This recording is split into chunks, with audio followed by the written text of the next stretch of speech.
Sir clarity చాలా clarity ఇచ్చింది sir. Telangana process initiation చేసిన తర్వాత ఇప్పటి వరకు కూడా నేను రేవంత్ రెడ్డి గారు చర్చ వింటున్నా. 10 రోజుల నుంచి చంద్రబాబు నాయుడు గారు ప్రజల ముందుకు రావటం లేదు.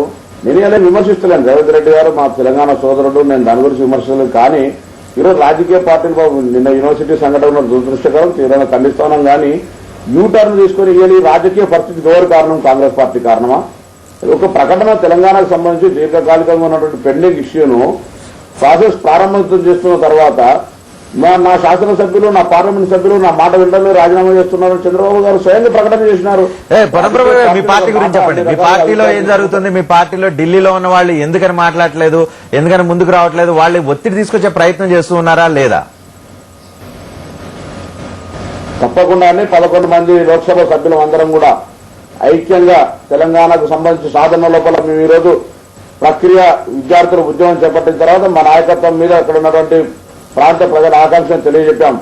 ఈ రోజు సోనియా గాంధీ గారు కానీ కేంద్ర ప్రభుత్వం ప్రకటన చేయగలిగిందంటే రాష్ట్రంలో ఉన్నటువంటి మంత్రులు, శాసనసభ్యులు, కాంగ్రెస్ పార్టీకి సంబంధించినటువంటి మేమందరం కూడా ఈ ఇష్యూ లోపల మా పార్టీని ప్రభావితం చేయగలిగినంటే 10 సంవత్సరాల నుంచి కాంగ్రెస్ నిర్ణయం ప్రకటించండి అనేటువంటి డిమాండ్ను ఈ రోజు కంప్లీట్ చేయగలిగాం. తప్పకుండా ఈ అందరూ కూడా మీరు ప్రకటన చదవండి. ఎక్కడ కూడా కంటెంట్ లో 2 అంశాలు, ఒకటి రాష్ట్రంలో శాంతి నెలకొలాలి, రెండవది రాజకీయ పార్టీల యొక్క అసలు నిజ రూపం దొంత వైఖరి అనేటువంటి క్లారిటీ అయిందనేటువంటి చాలా స్పష్టంగా కనబడుతుంది. ఇప్పటికి మాత్రం కాంగ్రెస్ పార్టీ యూపీఏ ప్రభుత్వం క్రెడిబిలిటీ, సోనియా గాంధీ గారి మాట ఎక్కడ కూడా ఎంతకపోదు. నిన్న ఆంధ్ర ప్రాంతానికి సంబంధించిన రాయపాటి సాంబశివరావు గారు కూడా అంటారు తెలంగాణ అనేటువంటిది రాగదు. మేము ఏం కోరుతున్నామంటే ఒక కాలపరిమితి నిర్ణయించండి అనేటువంటి మాట అపోహ ఉంది తెలంగాణ ప్రాంతం లోపల. తప్పకుండా ప్రాసెస్ అనేది వెనుకకు పోతారనే అటువంటి అనుమానం మాకు లేకుండా కాలపరిమితి నిర్ణయించాలని మేము కోరుతా ఉన్నాం. రైట్. పొన్నం గారు గుడ్ మార్నింగ్. నేను రేవంత్ రెడ్డి బ్రదర్. నమస్తే పైసల్. ఇప్పుడు చంద్రబాబు నాయుడు గారి వైఖరిని పదే ప్రశ్నిస్తారు. సంతోషం, ప్రశ్నించడంలో ఒక ప్రజాప్రతినిధిగా మీకు ఆ హక్కు ఉంది. ఒక్క నిమిషం బ్రదర్, ఒక్క నిమిషం బ్రదర్.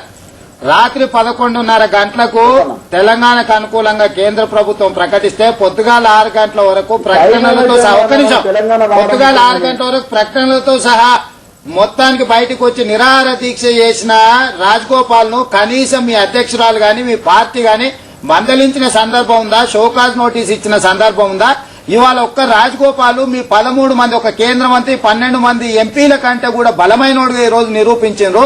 కనీసం ఇప్పటికైనా అధిష్టాన నిర్ణయాన్ని ధిక్కరించిన రాజగోపాల్కి ఏమైనా నోటీస్ అనిపించగలుగుతారా మీరు? తప్పకుండా మీరు చూడండి భవిష్యత్తులో ఏం జరుగుతుందో. పార్టీని ధిక్కరించి ఆ విధంగా కార్యక్రమం చేసినటువంటి మీద ఏం జరుగుతుందో మీరు భవిష్యత్తులో చూస్తారు. భవిష్యత్ అంటే దానికి ఎంతకాలం కాలపరిమితి? ఇప్పుడు తెలంగాణ లాగానే కాలపరిమితి లేకుండా దానికి కూడా ఏమైనా కాలపరిమితి ఉందా?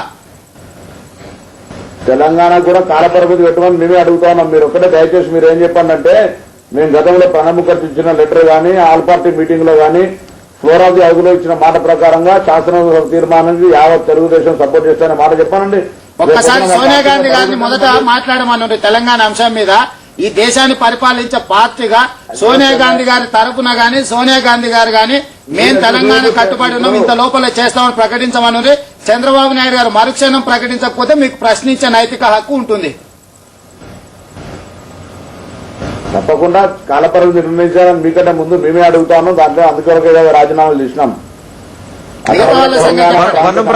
ఇప్పుడు ఇన్ని రోజుల తర్వాత పొన్నం ప్రభాకర్ గారు, ఇప్పుడు కావాల్సింది సోనియా గాంధీ తెలంగాణకు అనుకూలంగా ఉన్నారా లేదా, చంద్రబాబు నాయుడు తెలంగాణకు అనుకూలంగా ఉన్నారా లేదా, ఈ 2 విషయాలు తేలాల్సిన అవసరం ఉంది. మీ పార్టీ తరపు నుంచి సోనియా గాంధీతో ప్రకటన చేయించగలుగుతారా? ఇప్పుడు తెలంగాణకు సంబంధించి ఆల్రెడీ ప్రాసెస్ ఇనిషియేటెడ్.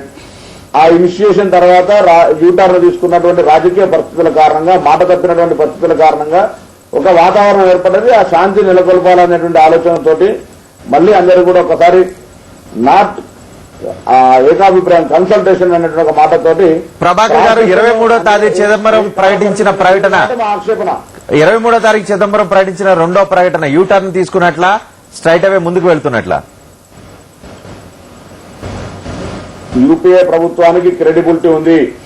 మేము యూపీఏ ప్రభుత్వం వెనుకకి వెళ్ళినట్టయితే ఈరోజు ప్రపంచ దేశాల లోపల ఈ ప్రభుత్వానికి ఉన్నటువంటి నైతిక. ప్రభాకర్ గారు నేను అడుగుతున్నా, 23వ తారీఖు చిదంబరం చేసిన 2వ ప్రకటన కేంద్ర ప్రభుత్వం తెలంగాణ ప్రక్రియను ముందుకు తీసుకువెళ్తున్నట్లా, వెనక్కి తీసుకున్నట్లా, యూటర్న్ చేసుకున్నట్లా ఏం భావిస్తూ ఉన్నారు?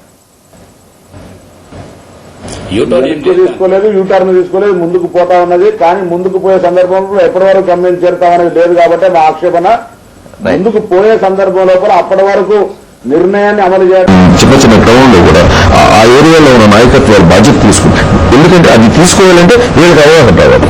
మీరు వీళ్ళు అవగాహన కల్పించండి. ఇదిగో ఈ అంశం మీద మనం పోరాడుతున్నాం, దీనివల్ల ఉత్తమమైన పరిస్థితి ఇది, దీనివల్ల మనకు వచ్చే మేలు ఇది, దీనివల్ల వచ్చే కీడు.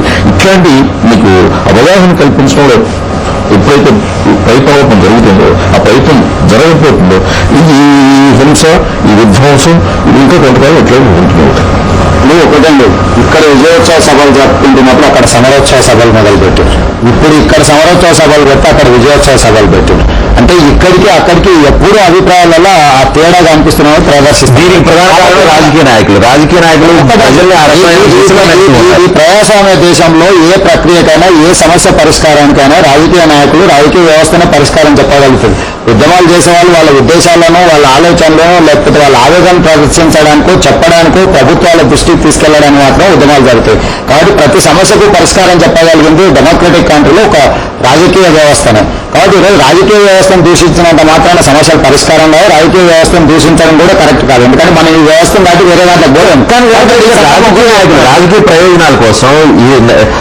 ప్రయోజనాల కోసం కేంద్ర ప్రభుత్వం జారీ చేసిన ప్రకటనలు ఎవరు నచ్చినట్టుగా వాళ్ళు అర్థం చేసుకుని ప్రజలకి మీదకు వదిలి ప్రజలను రెచ్చగొడుతూ ఉన్నారని. ఇప్పుడు రజనీకాంత్ గారు, మీరు మాట్లాడాల్సిన దాంట్లో ఎవరైతే ప్రకటన ఇచ్చారో వాళ్ళే రాజకీయ ఉద్దేశంతో, రాజకీయ లబ్ధి కోసం అట్లాంటి గందరగోళమైన ప్రకటనలు ఇస్తున్నారు. మీరు మొదట మనవాడే దగ్గరికి వెళ్ళి మీరు చూడకుండా ప్రభుత్వం ఎందుకంటే మీరు మీ పార్టీ స్పష్టంగా తెలుగుదేశం పార్టీ ప్రకటించిందండి. ప్రజలలో వచ్చిన రాజగోపాల్ గారు మొదలుపెట్టి సమైక్యాంధ్ర ఉద్యమం మొదలుపెట్టిన తర్వాత తెలుగుదేశం పార్టీకి తప్పని పరిస్థితి వచ్చి ఆ ప్రాంత ప్రజాప్రతినిధులు మాత్రం ఉద్యమాలకు వెళ్ళిండు. మా నాయకుడు వెళ్ళలేదు. దయచేసి మీరు ఇది అర్థం చేసుకోండి. ఇప్పటికైనా ఈ సమస్యకు పరిష్కారం చెప్పగలిగింది కేంద్ర ప్రభుత్వం మాత్రమే. అదే చిదంబరం గారు సీమాంధ్ర ప్రాంతానికి సంబంధించిన ప్రజాప్రతినిధులను, తెలంగాణ ప్రాంతానికి సంబంధించిన ప్రజాప్రతినిధులను పిలిచి వాళ్ళ అభిప్రాయాలు తీసుకోమనండి. అభిప్రాయాలు తీసుకున్న తర్వాత అక్కడ చర్చించి ఒక కంక్లూజన్కి వచ్చి ఒక ప్రకటన చేయమనండి. ఈ సమస్యలన్నీ పరిష్కారం అవుతాయి. కానీ ఆ బాధ్యత కేంద్ర ప్రభుత్వం తీసుకోవట్లేదు. తాంబూలాలు ఇచ్చాం, తన్నుక చావండి, మీరు చంపుకున్న పర్వాలేదు, మీ ఆస్తులు విధ్వంసమైన పర్వాలేదు అన్నట్టుగా ఉంది.